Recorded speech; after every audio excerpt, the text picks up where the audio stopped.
Assalamualaikum warahmatullahi wabarakatuh. Alladzi khalaqal mauta wal hayata liyabluwakum ayyukum ahsanu amala. Ashhadu an la ilaha illallah wa ashhadu anna sayyidana Muhammadan abduhu wa rasuluh. Allahumma salli wa sallim ala wa barik ala sayyidina Muhammad wa ala alihi wa ashabihi min tabi'ahum bi ihsani ila yaumiddin. Amma ba'du. Faya ibadallah, ittaqullah haqqa tuqatihi wa la tamutunna illa wa antum muslimun. Ma'asyarul muslimin rahimakumullah. Marilah sama-sama kita berusaha meningkatkan ketakwaan kepada Allah Subhanahu wa taala.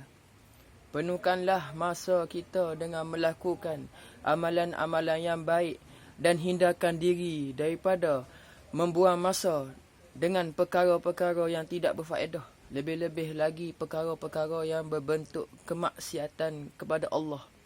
Mudah-mudahan di penghujung hayat nanti kita akan mendapat keredaan, kerahmatan dan keampunan daripada Allah Subhanahu wa taala. Khutbah hari ini bertajuk persiapan untuk bertemu Allah taala. Muslimin sidang Jumaat yang dirahmati Allah sekalian. Hidup di dunia ini hanya sekali. Kumpulkanlah amalan yang baik sebanyak yang boleh, kerana di penghujungnya setiap orang akan mati. Hidup yang abadi hanya hidup di akhirat nanti. Justru sementara waktu masih ada, janganlah disia-siakan perkara yang tidak berfaedah, seperti menghabiskan masa dengan melepak, merempik dan sebagainya. Semua perbuatan tersebut tidak mendatangkan apa-apa manfaat untuk diri juga masyarakat. Ketahuilah bahawanya dalam hidup ini kematian boleh datang bila-bila masa saja, tanpa mengenal usia. Ia akan datang tepat pada masa yang ditetapkan Allah Subhanahu wa taala. Firman Allah dalam surah Yunus ayat 49, "Walikulli ummatin ajal, fa idza jaa ajaluhum la yasta'khiru nasa'ah wa la yastaqdimu." Yang bermaksud bagi tiap-tiap umat ada tempoh yang ditetapkan. Maka apabila datang tempohnya, tidak dapat mereka melambatkan sesaat pun dan tidak pula dapat mereka menyegerakannya. Kematian merupakan suatu kepastian bagi setiap makhluk yang bernyawa. Namun, kematian bagi manusia bukan suatu penyudah atau penghujung. Malah ia hanya suatu perpindahan dari alam dunia ke alam barzah dan seterusnya akan ke alam akhirat. Bilakah masa kematian? Di manakah tempat kematian? Dan bagaimana cara kematian?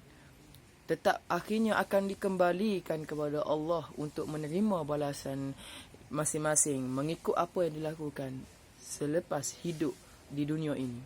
Firman Allah Subhanahu wa taala dalam surah Ali Imran ayat 158. "Wala in muttum aw kutiltum La ilallahi tuhsyarun."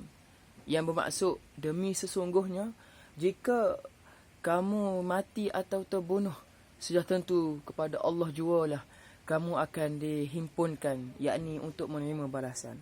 Firman Allah SWT dalam surah Al-Jumu'ah ayat 8 yang berbunyi, "Kul innal mauta alladhi minhu tafirruna minhu fa innahu mulaqikum thumma turadduna illa alimil ghaib wasyahadah fayunabbi'ukum bima kuntum ta'malun." Yang bermaksud, katakanlah wahai Muhammad, sebenarnya maut yang kamu melarikan diri daripadanya itu tetaplah ia menemui kamu. Kemudian kamu akan dikembalikan kepada Allah yang mengetahui segala yang ghaib dan yang nyata.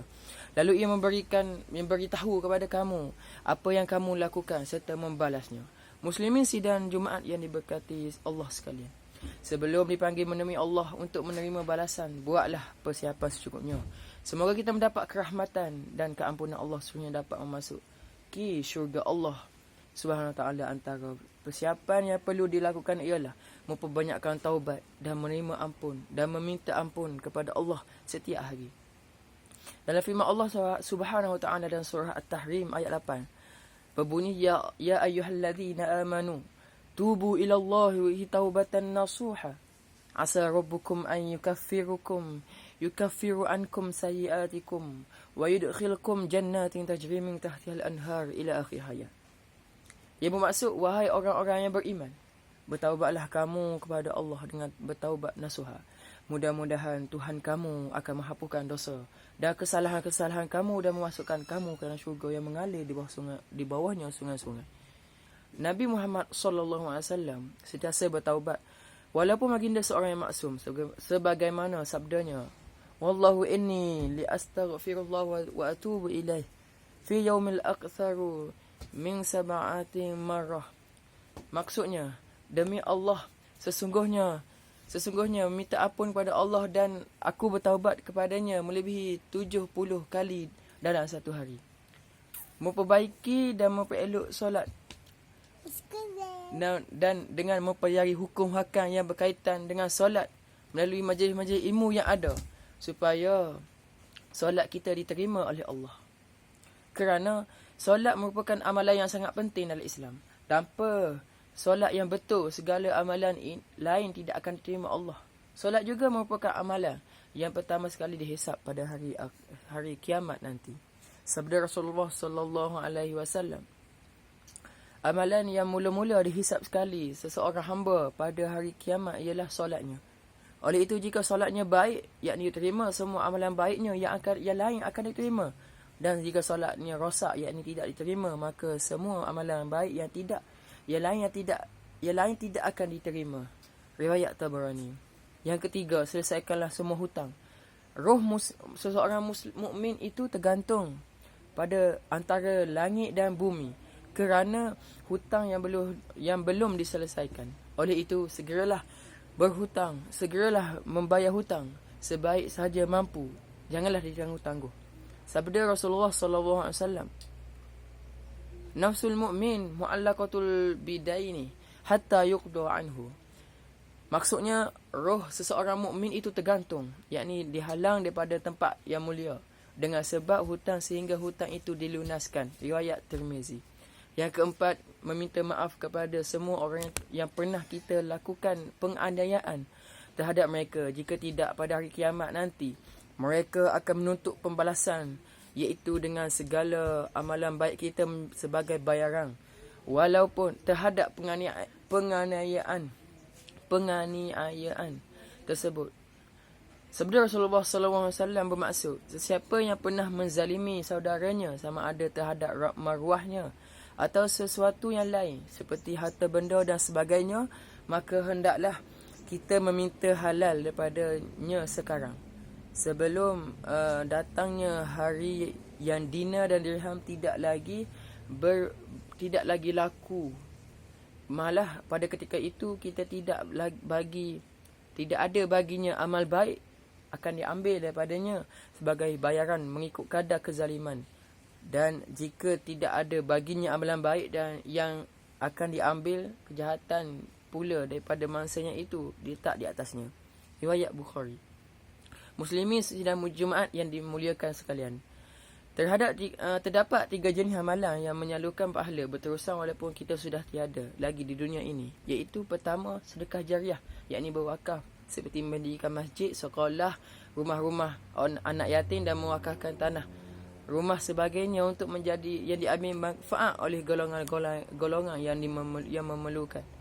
Firman Allah SWT dalam surah Ali Imran ayat 92, lan tanalul birra hatta tunfiqu mimma tuhibbuna wa ma tunfiqu min syai'in fa innallaha bihi alim. Yang bermaksud, kamu tidak sesekali akan mencapai hakikat kebajikan dan kebaktian yang sempurna sebelum kamu dermakan sebahagian daripada apa yang kamu sayangi, dan sesuatu apa jua yang kamu dermakan, maka sungguhnya Allah mengetahuinya. Yang kedua, sebarkanlah ilmu yang bermanfaat. Sebarkanlah ilmu-ilmu yang ada pada kita yang boleh diambil manfaat oleh orang-orang yang beriman kerana ia menjadi sebahagian daripada sedekah selain daripada sedekah dengan harta benda. Sabda Rasulullah sallallahu alaihi wasallam, afdalus sadaqah an yata'allamu mar'u muslimun ilman thumma ya'limahu akhuhu muslim. Maksudnya sebaik-baik sedekah ialah seseorang Muslim yang mencapai sesuatu ilmu kemudian ia mengajarkan kepada saudara yang Muslim. Riwayat Ibnu Majah. Yang ketiga, mendidik anak-anak supaya menjadi anak-anak yang soleh dan solehah. Ibu bapa sebenarnya memikul amanah yang besar dalam mendidik anak-anak mereka. Jika baik tabiahnya, maka solehlah anak-anak tersebut. Jika sebaliknya, maka rugilah mereka. Sabda Rasulullah sallallahu alaihi wasallam, kulli mauludin yuladu ala fitrah fa abuwahu yahudahu aw yansurinahu ala jisanuhu. Maksudnya setiap anak dilahirkan atas fitrah, maka kedua-dua ibu bapa lah yang menyahudikannya atau menasranikannya atau memajusikannya. Oleh itu, didiklah anak-anak kita dengan baik supaya semua menjadi anak-anak yang soleh dan solehah yang akan mendoakan untuk kita. Sama ada semasa hidup ataupun setelah kita meninggal dunia nanti. Barakallahu li wa lakum bil Qur'anil azim wa nafa'ani wa iyyakum bima fihi minal ayati wa dhikril hakim wa taqabbal minni wa minkum tilawatahu innahu was-sami'ul 'alim. Aqulu qawli hadha wa astaghfirullah azim li wa lakum ولسائر المسلمين والمسلمات والمؤمنين والمؤمنات فاستغفروا فيا فوز المستغفرين ويا نجاة التائبين. الحمد لله الذي فضل يوم الجمعة وجعله خير أيام في أسبوع وأشهد أن لا إله إلا الله وحده لا شريك له له الملك وله الحمد وهو على كل شيء قدير وأشهد أن لا إله إلا الله وأشهد أن محمدا عبده ورسوله. اللهم صل على سيدنا وسلم على نبينا مصطفى محمد المختار وعلى آله أطهار وأصحابه وأخيار والتابعين لهم بخير وإحسان إلى يوم الدين. أما بعد، أيها المؤمنون اتقوا الله وأطيعوا الله وأطيعوه لعلكم تفلحون. Bertakwalah kepada Allah Subhanahu Wa Taala dengan sebenar-benarnya, dengan melaksanakan perintahnya serta meninggalkan larangannya. Inilah sahaja jalan yang kita memperolehi kesejahteraan dan kebahagiaan dalam kehidupan dunia dan akhirat. Mudah-mudahan kita beroleh rahmat dan keampunan daripada Allah Subhanahu Wa Taala. Sidang Jumaat yang dimuliakan Allah sekalian, marilah kita memperbanyakkan ucapan salawat dan salam kepada Allah, kepada Rasulullah sallallahu alaihi wasallam sebagai tanda kasih dan sayang kita kepada baginda, kerana telah menyampaikan agama Islam yang kita kepada kita walaupun baginda menghadapi pelbagai karenah dan ranjau dalam dakwah baginda. Allah Ta'ala menyeru kepada orang-orang yang beriman supaya mengucapkan salawat dan salam kepada Rasulullah sallallahu alaihi wasallam. Sebagaimana perintahnya dalam surah Al-Ahzab ayat 56. Innallaha wa malaikatahu yusalluna 'alan nabi ya ayyuhalladzina amanu sallu 'alaihi wa sallimu taslima. Yang bermaksud, sesungguhnya Allah Ta'ala dan para malaikatnya sentiasa bersalawat ke atas Nabi Muhammad sallallahu alaihi wasallam. Wahai orang-orang yang beriman, berselawatlah kamu ke atasnya serta ucapkanlah salam sejahtera dengan penghormatan ke atasnya yang sebenarnya. Allahumma salli ala Muhammad wa ala ali Muhammad kama sallaita ala Ibrahim wa ala ali Ibrahim wa barik ala Muhammad wa ala ali Muhammad kama barakta ala Ibrahim wa ala ali Ibrahim fil alamin innaka Hamidum Majid. Allahumma ighfir lil muslimin wal muslimat wal mu'minin wal mu'minat al ahya'i minhum al amwat innaka sami'un qaribun mujibud da'wat. Allahumma azzal Islam wal muslimin wa adhillu syirku wal musyrikin wal kufri wal kafir wa nafaqatil munafiqin wa dammar a'da'aka a'da'ad din. Allahumma ansur الإسلام والمسلمين وأعلم بفضلك كلمة حق والدين فيا عباد الله إن الله يأمر بالعدل والإحسان وإيتاء ذي القربى واليتامى والمساكين وينهى عن الفحشاء والمنكر والبغي يعظكم لعلكم تذكرون فاذكروا الله يذكركم واشكروا الله على نعمه يزدكم وأسألوا من فضله يؤتكم ولذكر الله أكبر والله يعلم ما تصنعون.